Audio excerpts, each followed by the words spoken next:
नमस्कार व्यूअर्स। और आप सब लोग कैसे हैं? आशा करती हूँ आप सब लोग अच्छे होंगे, स्वस्थ होंगे और मेरा शिव पुराण का पाठ अवश्य देखते होंगे। तो सबसे पहले हम जान लेते हैं कि कल तक मैंने कहाँ तक पढ़ा था और आपने कहाँ तक जाना था। तो कल तक था कि शिव जी उमा को बता रहे हैं कि पार्वती, रुद्राक्ष मालाधारी पुरुष को देखकर मैं शिव, भगवान विष्णु, देवी दुर्गा, गणेश, सूर्य तथा अन्य देवता भी प्रसन्न हो जाते हैं।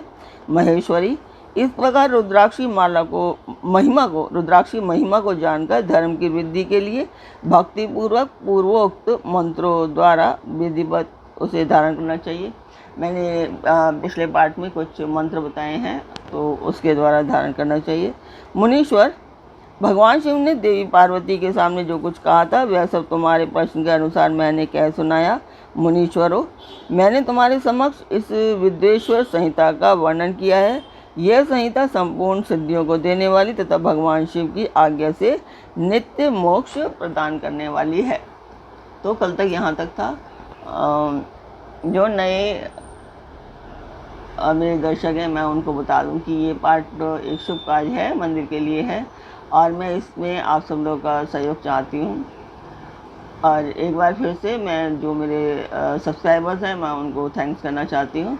और जो अभी नए दर्शक देख रहे हैं वो लोग भी सब्सक्राइब करें। तो जिस मंदिर का मैं वर्णन कर रही हूँ उस मंदिर की मैं वीडियो डालती हूँ, आप लोग देखिए और बताएं, कमेंट बॉक्स में मुझे बताएं कि आपको मेरा पाठ कैसा लग रहा है।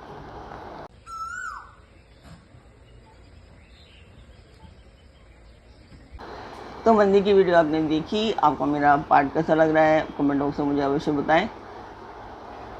तो अब हम चलते हैं आज के पाठ पर। स्वागत करती हूँ मैं आप सभी का अपने इस कार्यक्रम शिव पुराण में। तो आज के शिव पुराण में है कि रुद्र संहिता का प्रथम सृष्टि खंड है।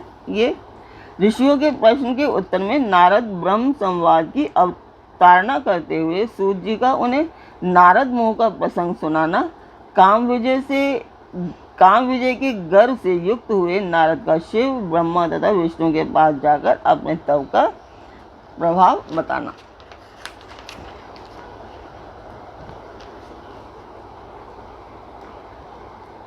जो विश्व की उत्पत्ति, स्थिति और लय आदि के एकमात्र कारण हैं, गौरी गिरिजा कुमारी उमा के पति हैं, तत्वज्ञ हैं, जिनकी कीर्ति का कहीं अंत नहीं है, जो माया के आश्रय होकर भी उससे अत्यंत दूर हैं तथा जिनका स्वरूप अचिंत्य है, उन विमल बोध स्वरूप भगवान शिव को मैं प्रणाम करती हूँ। मैं स्वभाव से ही उन अनादि शांत स्वरूप एकमात्र पुरुषोत्तम शिव की वंदना करती हूँ, जो अपनी माया से इस संपूर्ण विश्व की सृष्टि करके आकाश की भांति इसके भीतर और बाहर भी स्थित है। जैसे लोहा चुंबक से आकृष्ट होकर उसके पास ही लटका रहता है, उसी प्रकार ये सारे जगत सदा सब और जिसके आसपास ही भ्रमण करते हैं, जिन्होंने अपने से ही इस प्रपंच को रचने की विधि बताई थी, जो सबके भीतर अंतर्यामी रूप से विराजमान है तथा जिनका अपना स्वरूप अत्यंत गूढ़ है, उन भगवान शिव की मैं सादर वंदना करती हूँ। व्यास जी कहते हैं, जगत के पिता भगवान शिव, जगन माता कल्याणमयी पार्वती तथा उनके पुत्र गणेश जी को नमस्कार करके हम इस पुराण का वर्णन करते हैं।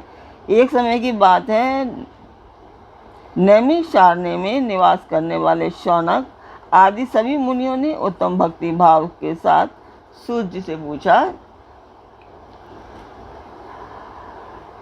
ऋषि बोले, महाभाग सूत जी, विद्वेश्वर संहिता की जो साध्य साधन खंड नाम वाली शुभ एवं उत्तम कथा है, उसे हम लोगों ने सुन लिया। उसका आदि भाग बहुत ही रमणीय है तथा वह शिव भक्तों पर भगवान शिव का वात्सल्य स्नेह प्रकट करने वाली है। विद्वान, अब आप भगवान शिव के परम उत्तम स्वरूप का वर्णन कीजिए, साथ ही शिव और पार्वती के दिव्य चरित्रों का पूर्ण रूप से श्रवण कराइए। हम पूछते हैं, निर्गुण महेश्वर लोक में सगुण रूप कैसे धारण करते हैं? हम सब लोग विचार करने पर भी शिव के तत्व को नहीं समझ पाते। सृष्टि के पहले भगवान शिव किस प्रकार अपने स्वरूप से स्थित होते हैं, फिर सृष्टि के मध्यकाल में वे भगवान किस तरह क्रीड़ा करते हुए सम्यक व्यवहार बर्ताव करते हैं, और सृष्टि कल्प का अंत होने पर वे महेश्वर देव किस रूप में स्थित रहते हैं। लोक कल्याणकारी शंकर कैसे प्रसन्न होते हैं, और प्रसन्न हुए महेश्वर अपने भक्तों तथा दूसरों को कौन सा उत्तम फल प्रदान करते हैं, यह सब हमसे कहिए। हमने सुना है कि भगवान शिव शीघ्र प्रसन्न हो जाते हैं। वे महान दयालु हैं, इसलिए अपने भक्तों का कष्ट नहीं देख सकते। ब्रह्मा, विष्णु और महेश ये तीन देवता शिव के ही अंग से उत्पन्न हुए हैं। उनके प्राकट्य की कथा तथा उनके विशेष चरित्रों का वर्णन कीजिए। प्रभु, आप उमा के आविर्भाव और विवाह की कथा कहिए।